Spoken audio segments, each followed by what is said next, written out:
Hi hello friends, welcome to my channel. ഇന്ന് ഒടിച്ചുകുത്തി നാരങ്ങ വെച്ച് നല്ല സിമ്പിളായിട്ടുള്ളൊരു അച്ചാറാണ് ഞാൻ തയ്യാറാക്കുന്നത്.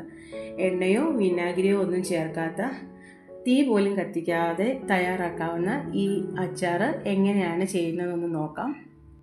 ആദ്യം തന്നെ വൃത്തിയുള്ള ഒരു തുണി കൊണ്ട് നാരങ്ങകൾ തുടച്ചെടുക്കണം. അതിനുശേഷം വളരെ കനം കുറച്ച് അതിൻ്റെ തൊലി ഒന്ന് ചെത്തിക്കളയാം.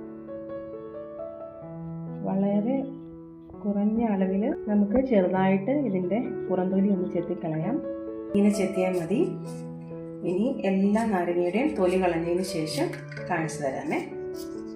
ഇപ്പോൾ ഞാൻ നാരങ്ങയുടെ തൊലിയൊക്കെ ചെത്തി വൃത്തിയാക്കി കൊണ്ടുവന്നിട്ടുണ്ട്. ഇനി നമുക്ക് ഈ നാരങ്ങ രണ്ടായിട്ട് മുറിച്ചതിന് ശേഷം അതിൻ്റെ കുരുവൊക്കെയും കളഞ്ഞിട്ട് ചെറുതായിട്ടൊന്ന് അരിഞ്ഞെടുക്കാം. നാരങ്ങ ഒരു 3-4 കഷ്ണങ്ങളായിട്ട് ചെറുതായിട്ട് മുറിക്കുക. അതിനുശേഷം നമുക്ക് ചെറിയ പീസായിട്ട് അരിഞ്ഞൊരു പാത്രത്തിലേക്ക് ഇടാം.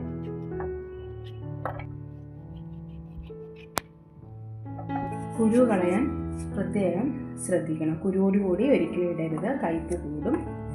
അപ്പോൾ നമുക്കിങ്ങനെ ചെറിയ പീസായിട്ട് ഇത് മുഴുവൻ ഒന്ന് അരിഞ്ഞെടുക്കാം. ഇപ്പോൾ ഞാൻ ഈ നാരങ്ങയെല്ലാം നന്നായിട്ട് അരിഞ്ഞെടുത്തിട്ടുണ്ട്, കുരുവൊക്കെ കളഞ്ഞ് വൃത്തിയായിട്ട്. ഇനി നമുക്കിതിലേക്ക് ചേർത്ത് കൊടുക്കേണ്ടത് എരിവിന് ആവശ്യമായിട്ടുള്ള പച്ചമുളകാണ്. ഒരു 12ഓളം പച്ചമുളക് ഞാൻ എടുത്തിട്ടുണ്ട്. ഇത് നമുക്കൊന്ന് അരിഞ്ഞ് ചേർക്കാം.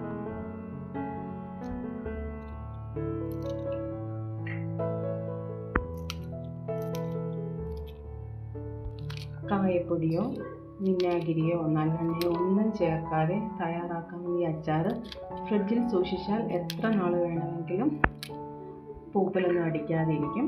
വളരെ ടേസ്റ്റി ആയിട്ടുള്ളൊരു അച്ചാറാണ്. ഇപ്പോൾ പച്ചമുളകെല്ലാം അരിഞ്ഞ് ചേർത്തിട്ടുണ്ട്. ഇനി ഇതിനാവശ്യമായിട്ടുള്ള ഉപ്പിട്ട് കൊടുക്കാം.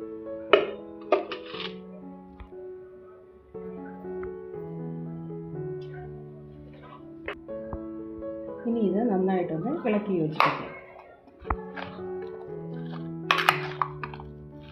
കല്ലുപ്പുണ്ടെങ്കിൽ കല്ലുപ്പിടാവുന്നതാണ്. ഞാനിപ്പോൾ ഇവിടെ വീട്ടിലുണ്ടായിരുന്ന പിങ്ക് സോൾട്ടാണ് ചേർത്തിരിക്കുന്നത്.